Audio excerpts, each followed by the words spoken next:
L'abandon. Il est si facile de se sentir abandonné par les autres. Mais le sommes-nous vraiment ou serait-ce qu'une impression? Qu'est-ce que l'abandon en réalité? Un geste ou un ressenti? Aujourd'hui, on va répondre à 4 questions. Est-ce que la meilleure façon de ne pas être abandonné, c'est de ne pas se lier?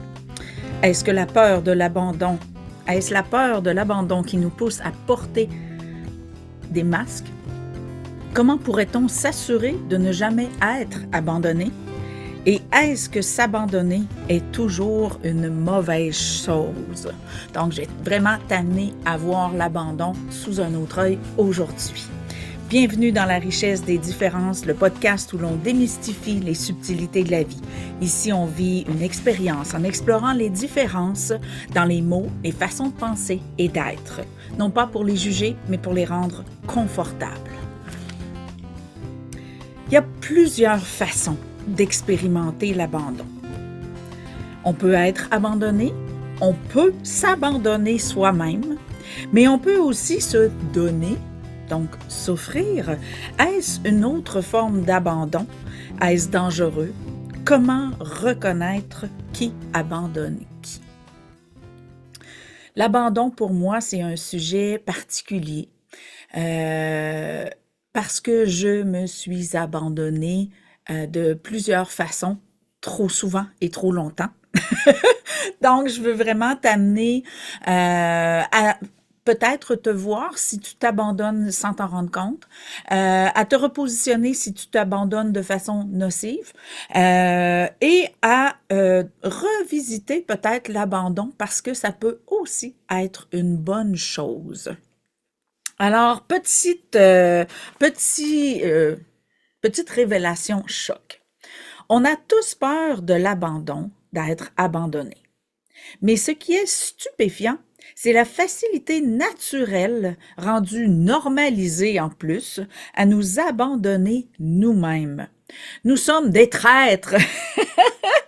Chaque fois que nous nous taisons, refoulons nos pensées, nos paroles, nos émotions, nous nous abandonnons. Et sans juste raison.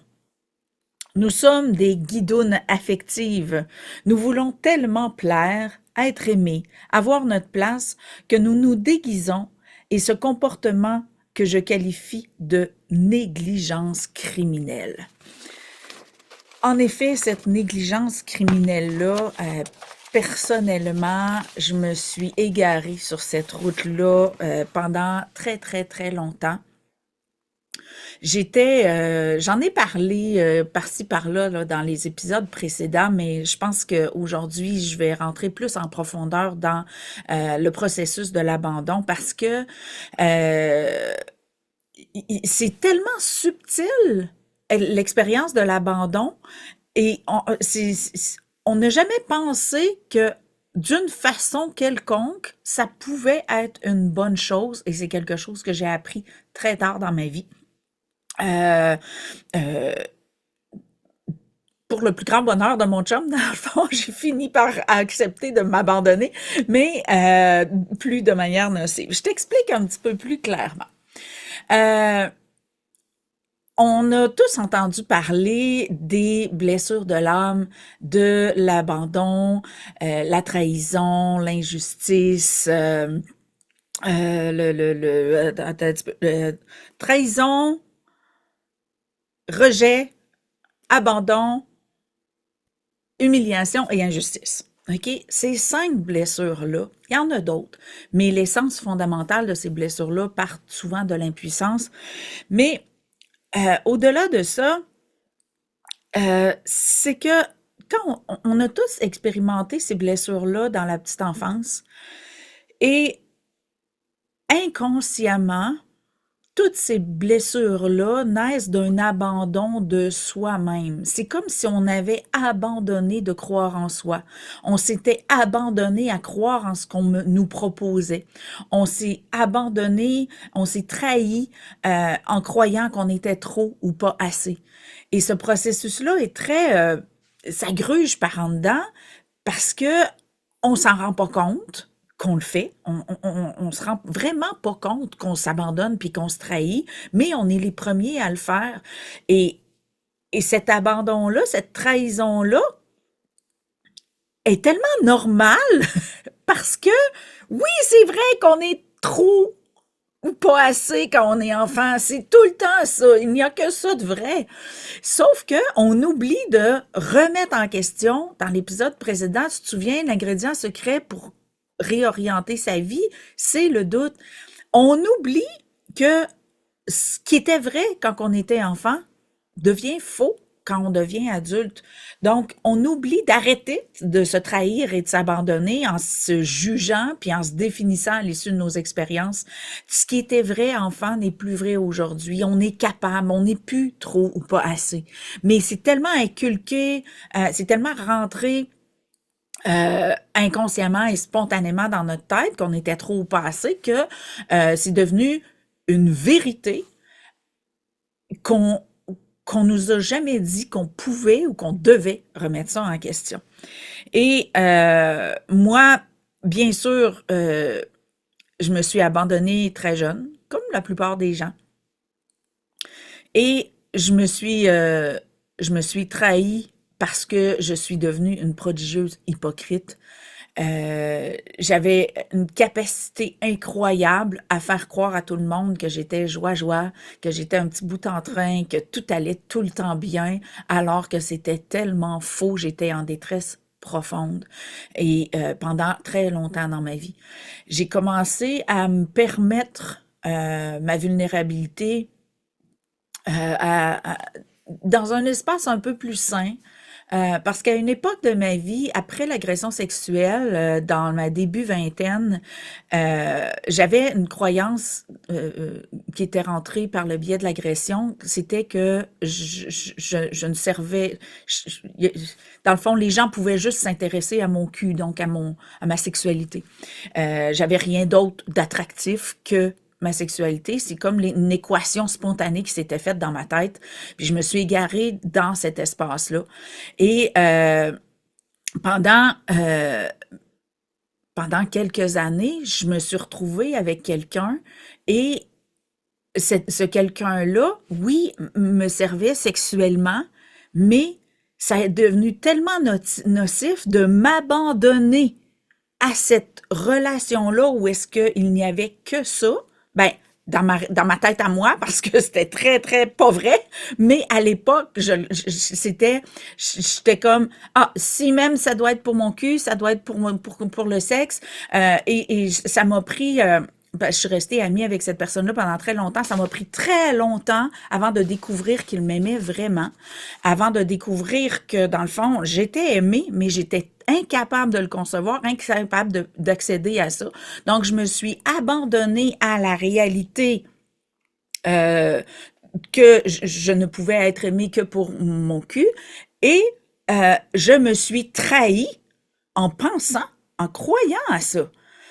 Donc, et ce qui était fascinant, c'était les deux formes d'abandon. Donc, je m'abandonnais à lui parce que j'avais pas rien d'autre qui me permettait d'entrer en relation. Et je me trahissais, donc je m'abandonnais moi-même en croyant que je n'étais pas aimable pour autre chose que ça. Donc, tu vois-tu que l'abandon, c'est vraiment un espace très, très, très subtil où est-ce que c'est une zone grise. Ça, c'est la moindre des choses qu'on peut dire, mais c'est une zone d'égarement qui est important de se voir dans ça et de se repositionner. L'autre espace où est-ce que je me suis abandonnée, c'est que par la suite, j'ai un jour, quand cette relation-là m'est devenue insupportable, parce que à force et c'est vraiment fascinant parce que j'étais tellement convaincue que c'était lui qui me traitait comme de la merde, alors que c'était moi qui me traitais comme de la merde. C'était moi qui était incapable de concevoir que je pouvais avoir une valeur, qu'il pouvait m'aimer. Et j'ai sombré dans une dépression profonde à l'issue d'une relation quand même de 3 ans avec cette personne-là, parce que mon estime de moi était basse. Mais à l'époque, je le voyais pas que je m'estimais si peu. Je voyais juste sa façon de me traiter comme, comme un objet et j'avais comme mis tout sur son dos la dépression, puis toute le urk, le gros caca que j'avais à l'intérieur de moi qui me faisait tellement souffrir, qui faisait que j'avais plus zéro, zéro, zéro, ni estime, ni respect de moi. Donc, ça a descendu très, très bas. Euh, et j'étais tellement aveuglée dans ce processus-là que j'étais même pas capable de voir que c'était moi qui me faisais tout ce mal-là. Et j'ai tout mis ça sur son dos. Tu sais, je disais, t'es méchante, tu respectes rien, puis tout ça. Puis, fait que c'était vraiment... tu sais, aujourd'hui, quand je regarde ça, je trouve ça triste parce que, tu sais, maintenant que je sais qu'il m'aimait, j'étais comme donc ben nounoune de pas capable, être capable de sentir cet amour-là. J'étais donc ben égarée de pas être capable de sentir cet amour-là. Donc, ça a été vraiment une période d'autodestruction où est-ce que je m'abandonnais, donc je me trahissais moi-même et je m'abandonnais à cette personne-là que garde fais ce que tu veux tu sais j'avais tellement euh, choisi de croire que au moins j'ai de l'attention, au moins je suis pas toute seule, au moins je sers à quelque chose, que cet abandon-là, ça a été une zone d'extrême destruction. Euh, mais un jour, un jour, j'ai rencontré un homme extraordinaire. C'est l'homme avec qui je partage ma vie depuis 21 ans. Et j'ai découvert l'autre facette de l'abandon. L'envers de la médaille, l'autre côté du miroir. Je me suis retrouvée dans l'espace où est-ce que j'étais avec quelqu'un qui m'aimait. Je comprenais pas pourquoi. J'étais pas au courant pourquoi. Mais euh, je me suis abandonnée à l'idée d'être aimable. Et c'était de la même façon, c'était le même comportement. Mais au lieu d'être convaincue qu'il m'aimait juste pour mon cul, j'étais convaincue qu'il m'aimait pour moi, mais je savais pas pourquoi. Mais tu sais, donc, c'était vraiment spécial de redécouvrir cet espace-là. Et ça lui a pris quand même longtemps à me convaincre que c'était une bonne idée puis qu'il avait raison. Même qu'il y a quelques années, je me souviens, j'ai posé la question, j'ai dit quand est-ce que tu as su que je t'aimais? Parce que moi, dans mon idée, on est capable d'aimer quelqu'un si on sait qu'il nous aime ou que c'est réciproque ou whatever. Puis, tu sais, j'étais comme j'ai-tu déjà prouvé, j'ai-tu déjà manifesté de manière concrète, ah, je suis en amour avec toi ou peu importe, tu sais, souvent le dire, c'est tel que tel, ça se glisse à un moment donné, mais tu sais, c'est pas tout le monde qui apporte de l'importance à ça. Mais je lui avais posé la question, quand est-ce que tu as su que je t'aimais? Parce que dans ma tête, c'était important. Et il m'a dit, je m'en foutais. Moi, j'avais décidé de t'aimer. Et j'ai tellement trouvé ça particulier parce que, tu sais, j'ai sorti avec un homme extrêmement jaloux, insécure, paranoïaque là, à la limite là, et c'était vraiment tout à coup d'être avec quelqu'un qui se foutait que je l'aime. Tu sais, c'était comme je retombais dans un opposé, là. J'étais avec quelqu'un qui se foutait de savoir si je l'aimais, que lui avait décidé de m'aimer, puis que c'était le dossier était réglé. J'ai fait comme ah qu'est-ce que c'est ça, ça existe ça. J'ai vraiment été surprise et j'ai comme fait ah on peut choisir d'aimer sans savoir si c'est réciproque, sans que ce soit important ou peu importe. Et j'ai tellement trouvé ça particulier, spécial. Et en même temps, j'ai fait comme, mon Dieu, je méritais ça, moi. Ça a comme continué de renchérir que je peux être aimée pour d'autres choses que pour mon cul. Euh, donc, ça a été vraiment un...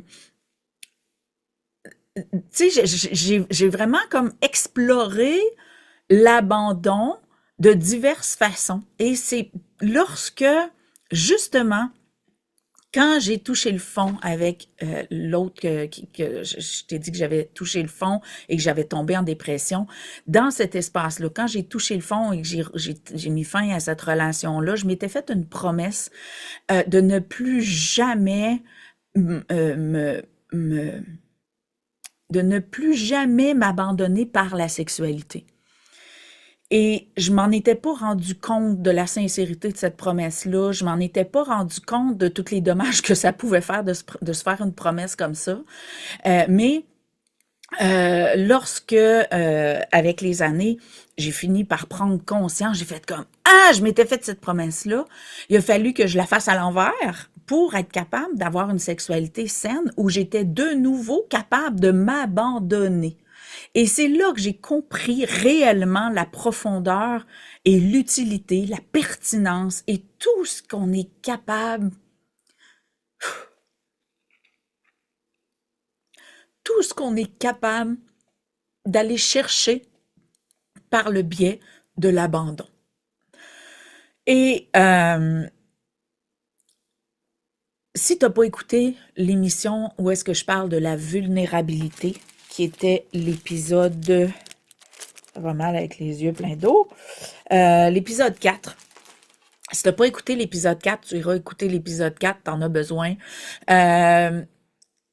Pourquoi je suis émue? Parce que j'ai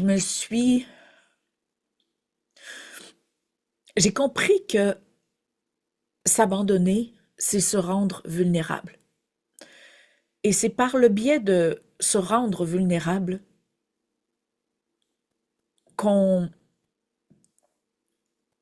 accède à un espace de proximité. Et c'est cette proximité-là qu'on cherche tous, mais qui nous fait si peur. Parce que c'est fascinant comment on se sent en danger face à la vulnérabilité. Mais c'est l'espace où on peut se rapprocher le plus d'une personne et c'est l'espace où ce qu'on découvre qu'on peut faire confiance. Confiance, quand je dis faire confiance, ça veut dire qu'on est capable de se faire confiance à nous en se disant « Je choisis de m'offrir la proximité. Je ne m'abandonne plus, je me trahis plus. Je m'offre la proximité en me donnant le droit d'être vulnérable et de me permettre de découvrir que je peux être soutenue, attrapée, sécurisée. » Donc, c'est vraiment un espace extrêmement paradoxal parce que ça prend un courage fou pour accepter de découvrir qu'on peut être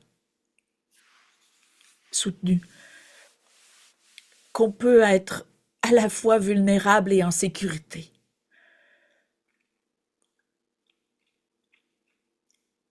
C'est un espace, pourquoi je suis pas capable d'arrêter de pleurer, c'est que je m'en suis tellement privée et je pleure aujourd'hui d'émoi, je pleure de délectation parce que j'ai fini un jour par comprendre que j'avais à faire le choix de redevenir vulnérable pour goûter à la proximité.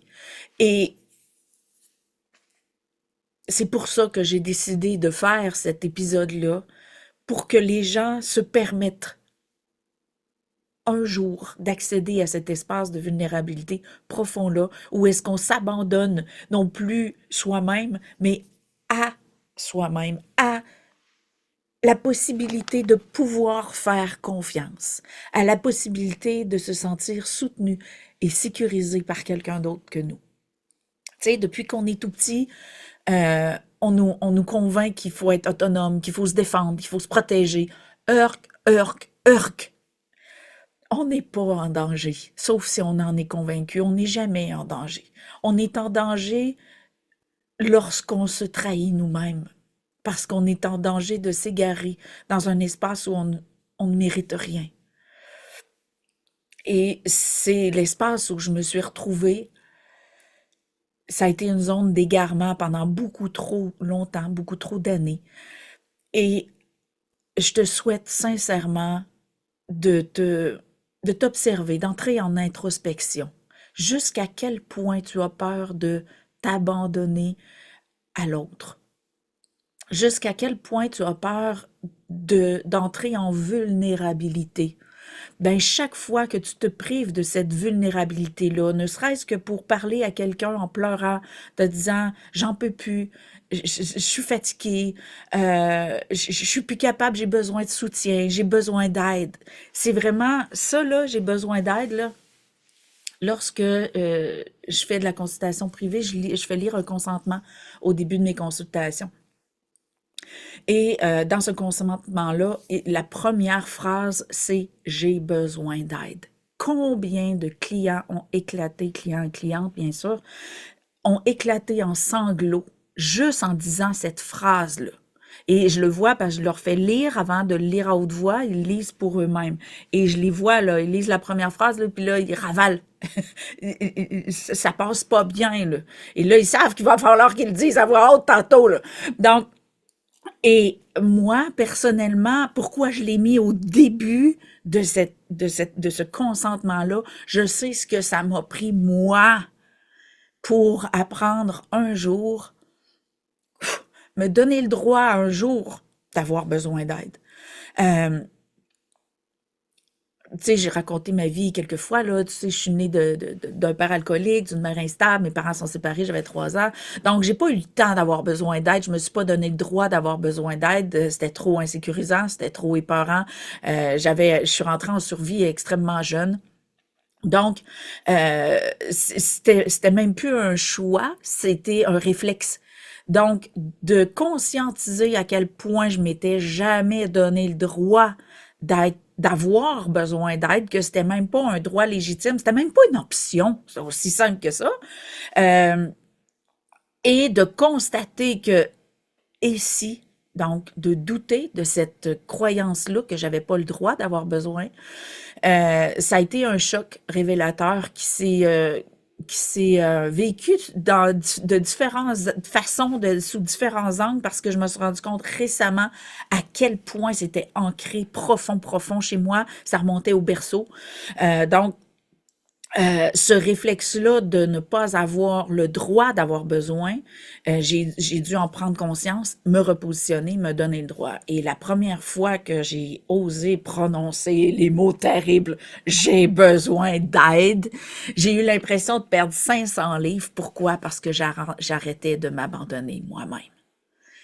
Arrêter de s'abandonner soi-même, ça veut dire se respecter dans ses besoins, dans ses limites, dans ses objectifs, dans son droit d'accès au plaisir. Et c'est toutes des choix que je m'étais refusés. J'étais une traître envers moi-même. Donc, tu feras l'expérience. Je t'invite vraiment à vivre l'expérience seul chez vous, là, OK? À te regarder dans le miroir. C'est important que tu te regardes dans les yeux parce que la confrontation est plus concrète si tu le fais devant témoin. Mais c'est sûr que c'est pas le fun au début, les premières fois, de l'expérimenter devant quelqu'un d'autre, mais ça prend un regard dans les yeux pour que tu puisses toucher à la sincérité des paroles que tu dis. Donc, je t'invite à le faire devant un miroir. Et à te regarder dans les yeux et à te dire « j'ai besoin d'aide ». Oui, ça se peut que tu partes à pleurer, mais ce sera pas un pleur de tristesse, ça va être un pleur libérateur, un pleur de souveraineté, où est-ce que tu vas te donner le droit d'avoir besoin d'aide. Ça veut dire quoi? Tu te donnes le droit d'être aidé, tu te donnes le droit d'être soutenu. Donc, ça va être une fête, là, OK? Mais c'est une fête très émouvante, c'est comme une espèce de sortie de prison, OK? Donc, je t'invite vraiment à vivre l'expérience et lorsque tu vas constater, ah ben c'est facile, bon ben ça c'est correct, ça veut dire que tu vas être déjà dans cette zone d'humilité-là où est-ce que tu as le droit d'avoir besoin d'aide. Mais si ça t'émeut, si ça te vire à l'envers, si tu t'étouffes, ça se peut que ça fasse mal dans ta gorge, ça se peut que tu t'étouffes, ça se peut que ça gratte, ça se peut que ça te fasse mal ici au cœur ou au plexus, que tu ailles un serrement. Tu sais, tout dépendant par où tu t'es fermé au droit d'avoir besoin, au droit d'être soutenu, d'être aimé, peu importe. Donc, ça va générer une décristallisation Fort probablement. Alors, ça sera pas super confortable, mais c'est important que si ça sort tout croche, si tu as une réaction physique, répète-le, OK? Donc, tu le répètes, j'ai besoin d'aide, j'ai besoin d'aide, j'ai besoin d'aide. Regarde, je fais juste le répéter, là, puis j'ai la chair de poule qui monte, OK? Donc, répète-le jusqu'à temps d'y croire que tu te donnes le droit d'avoir de l'aide. Tu te donnes le droit d'être soutenu. Donc, c'est d'ailleurs dans un épisode, dans l'épisode l'épisode 16, on va parler de la différence entre vouloir recevoir et être capable de recevoir, qui sont deux choses très différentes. Donc, tu dois passer par cette étape-là un jour dans ta vie, d'être capable de dire j'ai besoin d'aide et d'être fier d'avoir cette humilité-là, de te donner le droit de recevoir. Donc, si tu ne le fais pas, tu continues de t'abandonner. Si tu te fuis ou tu deviens en colère et tu arrêtes le processus, tu te trahis, tu t'abandonnes encore toi-même. Donc, c'est une zone de grande humilité, je te l'accorde, mais c'est quoi une zone honteuse? Avec le crémage d'amour, ça devient une zone d'humilité précieuse où est-ce que tu te rapproches de toi et tu cesses de t'abandonner toi-même. Donc, c'est un espace où on arrête d'être convaincu que c'est les autres qui nous abandonnent. Comme moi, je l'ai fait là, dans mon ancienne relation qui était pas nocive, mais que j'en ai fait une relation nocive parce que j'interprétais des comportements, des pensées. J'étais convaincue, donc j'étais une convaincue d'une réalité qui me faisait du mal. Donc, c'est tous des espaces d'abandon où est-ce qu'on se prive d'accéder à des ressources, un bien-être, de l'attention, de l'affection, de l'amour, de la tendresse, du soutien. C'est tout ça, ça commence par le droit de dire « j'ai besoin d'aide ». Alors, si on résume tout ça, petite gorgée d'eau pour continuer. Si on résume tout ça, qu'est-ce qu'on fait? Donc, premièrement, il faut se souvenir sortir du concept mental que l'abandon égale insécurité. OK?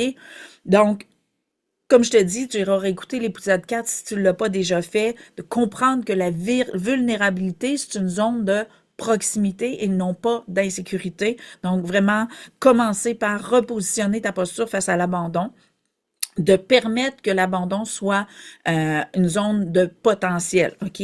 Donc, de comprendre la différence entre s'abandonner soi-même et s'abandonner à l'autre ou se trahir. Là.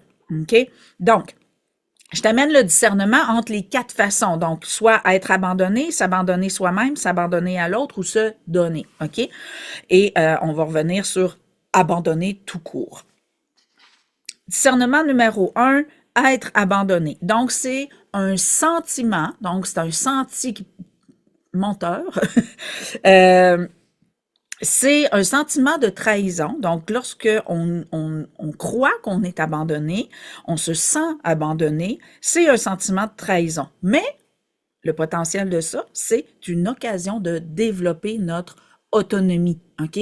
C'est vraiment fascinant. Moi, mes parents sont séparés quand j'étais toute petite, puis je me suis toujours sentie privée de quelque chose du fait que j'avais pas eu mon père biologique. Tu sais, même si j'ai eu un père affectif pendant une dizaine d'années, tu sais, sans que c'était vraiment de l'abandon, mais c'était comme, il était pas là. C'était juste, il était pas là. Donc, et aujourd'hui, depuis 2024, j'ai mon père à charge parce que sa femme est décédée puis il est aveugle, donc j'apprends à connaître mon père. Et je me rends compte que c'était une bonne chose que j'aie été séparée de lui. J'aurais pas eu la force intérieure de vivre avec mes 2 parents biologiques. Ça aurait été trop. Ça a été extrêmement difficile de soutenir ma mère. Donc, d'avoir eu à être sous l'influence de mon père, ça aurait été trop, j'aurais pas pu avoir la force de soutenir ma mère avec l'influence de mon père qui était, si j'avais été comme mon père, extrêmement bonasse et vulnérable, j'aurais été encore pire au niveau de ma toxicité envers moi-même. Donc, c'est vraiment permettre que l'abandon, OK? Donc, lorsqu'on se sent abandonné, permettre que ce soit l'occasion de découvrir notre autonomie qu'elle soit affective, matérielle ou peu importe, là, OK? On s'en fout.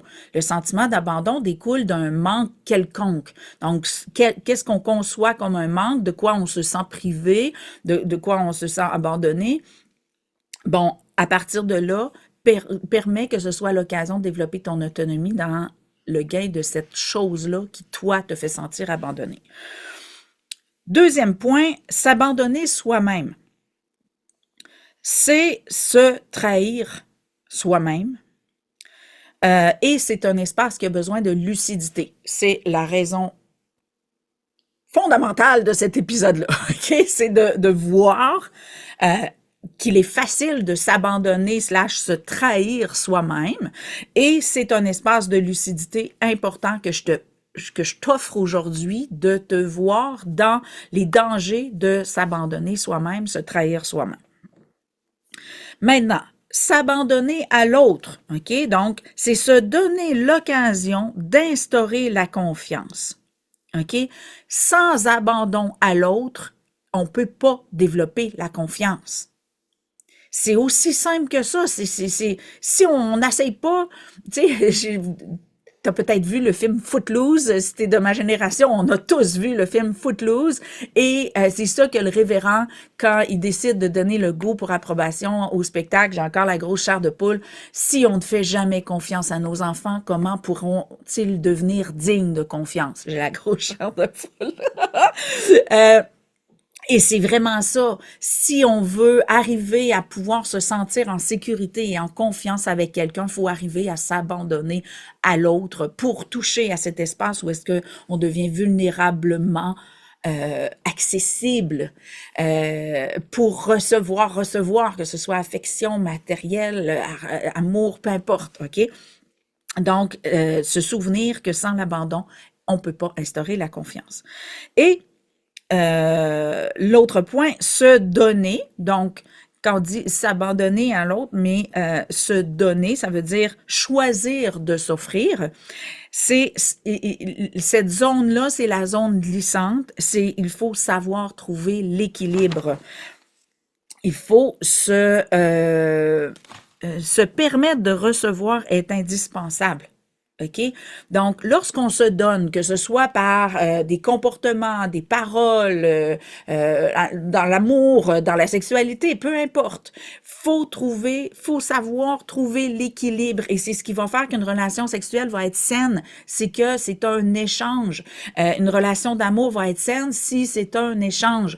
Donc, si on est tout le temps en train de donner et qu'on se donne pas le droit de recevoir, c'est une relation à sens unique et c'est nocif à long terme parce qu'il y a un inconfort qui va se causer des deux côtés de la relation, là. Donc, c'est super important de garder en tête que se donner est un espace d'apprentissage de l'équilibre. Ça veut dire aussi apprendre à recevoir. Donc, si je résume, abandonner, c'est un espace de choix. Ça veut dire quoi? Il y a deux questions. Qu'est-ce que j'abandonne? OK? Donc, abandonner, est-ce que j'abandonne un projet? Est-ce que j'abandonne quelqu'un? Est-ce que j'abandonne moi? Est-ce que j'abandonne l'autre? Est-ce que j'abandonne une idée? OK? Donc, c'est un espace de choix. L'abandon, c'est un espace de choix où est-ce que tu peux te voir dans ta conception de toi parce que, je sais pas moi, tu avais un projet, tu abandonnes ton projet. Au début du projet, tu espérais peut-être devenir quelqu'un, tu espérais devenir obtenir de la crédibilité, de la notoriété, tu espérais devenir quelqu'un à l'issue de ton projet, tu espérais pouvoir te définir autrement, tu espérais pouvoir te valoriser, ou peu importe. Donc, quand on a un objectif, c'est parce que on espère atteindre un objectif pour soit se valoriser, soit développer notre confiance, soit peu importe. Donc, si tu abandonnes ton projet, est-ce que tu abandonnes ton objectif? Est-ce que tu t'abandonnes toi? Est-ce que tu te trahis? Parce que quand tu abandonnes ton projet, si tu te tapes sur la tête et que tu te juges et que tu te persécutes, ça veut dire que tu n'es pas dans un espace de choix, c'est que tu t'empêches. Donc, tu t'abandonnes, tu te trahis encore une fois en te refusant le droit d'avoir le choix. OK? Ça, c'est super important. Puis j'accompagne beaucoup de solopreneurs. Puis,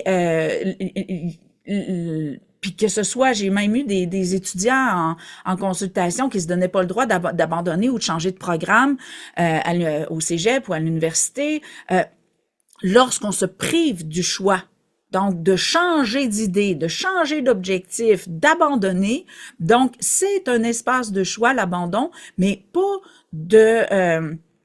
d'abandonner ou pas, c'est de se définir ou pas à l'issue de l'expérience. Donc, c'est un espace de choix où tu dois choisir de te respecter ou de te juger, d'être à l'écoute de toi ou de faire la sourde oreille.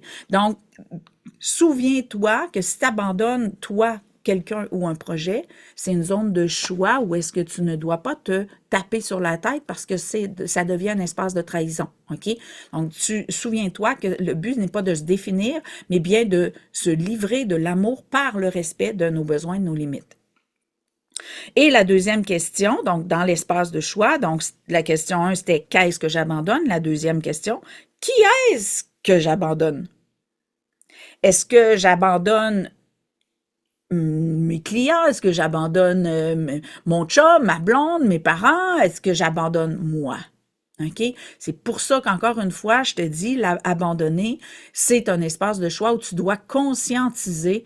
Tu sais, je côtoie beaucoup d'hyperempathes, des hypersensitifs et tout ça, et la difficulté que ces gens-là ont, et que j'ai eu et que j'ai encore bien souvent, la difficulté à dire non. Ce qu'on oublie, c'est que si on dit jamais non à d'autres, ça veut dire que inévitablement, on se dit non à nous, à un moment donné. Donc, c'est pas normal de toujours dire oui aux autres. C'est pas normal de toujours dire non à soi. OK? Donc, à qui est-ce que j'abandonne lorsque je dis oui ou lorsque je dis non? C'est important de l'observer parce que c'est pas normal que se dire non soit le standard. OK? Fait que c'est vraiment l'important que tu te vois dans cet espace-là où est-ce que tu te poses, quand tu abandonnes quelque chose, de te souvenir que c'est un espace de choix. Est-ce que je suis en train de me faire une preuve d'amour en disant non à quelqu'un et en me disant oui à moi, en me respectant dans mes besoins, mes limites? Ben c'est là l'espace, OK?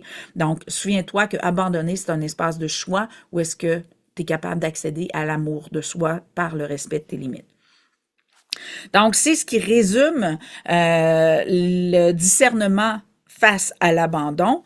Maintenant, l'incitatif d'intégration, c'est vraiment utiliser, ce qui résume dans le fond l'épisode, utiliser l'espace de choix pour se repositionner dans l'amour de soi.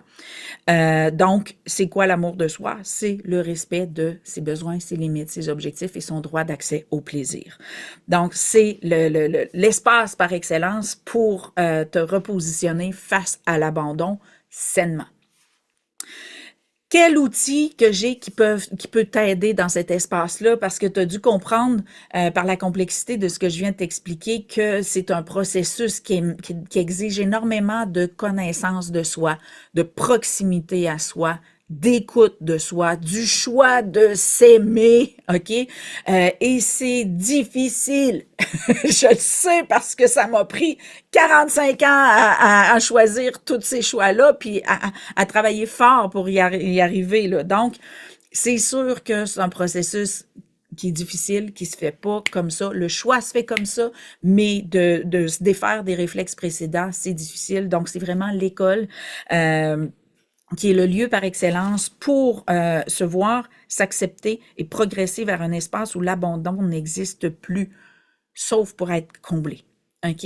Donc, l'école, comme je disais, c'est un processus quand même sur plusieurs mois parce que c'est une renaissance à la vie, c'est atterrir sur une nouvelle planète, là. OK? Donc, c'est un processus sur plusieurs mois, mais qui va te permettre d'accéder vraiment à l'espace où les 5 blessures n'existent plus. Là, aujourd'hui, on se concentre sur l'abandon, là, mais il n'y a pas juste l'abandon qui se dissout dans un espace où est-ce que tu deviens souverain dans ton processus identitaire parce que tu ne dépends plus de l'autre pour te définir, tu ne dépends plus de l'autre pour exister, tu choisis de t'unir ou pas, donc tu sors de la dépendance et tout ça, donc c'est un processus vraiment complet pour une renaissance, une réincarnation avec mode d'emploi.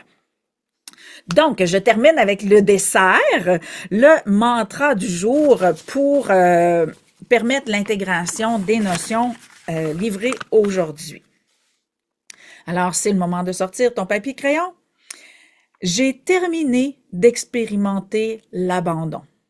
Je choisis d'installer en moi la confiance en cessant de me trahir.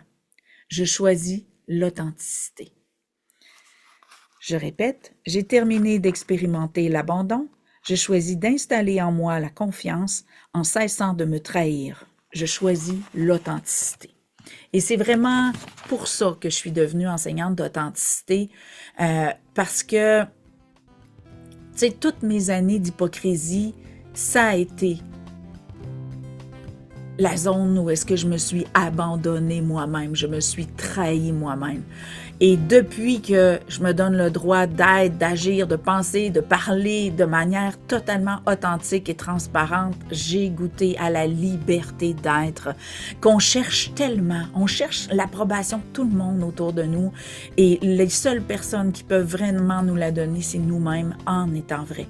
Donc, c'est pour ça que je t'amène un mantra qui va te donner le goût, nourrir l'élan, de te donner le droit d'être vrai, d'être toi en toutes circonstances et de ne plus jamais te trahir. Alors, je te souhaite une excellente journée. Je t'invite vraiment à partager. L'abandon, c'est une zone complexe dont les gens ont besoin de mieux maîtriser, saisir, se voir dans ça. Donc, je t'invite à mettre des petits pouces, des commentaires sur toi, comment tu le vis et à partager pour qu'un maximum de gens accèdent à cette liberté d'être là où est-ce que l'abandon s'achève. Alors, souviens-toi que ta différence fait toute la différence et permets-nous de nous en enrichir. Bonne journée.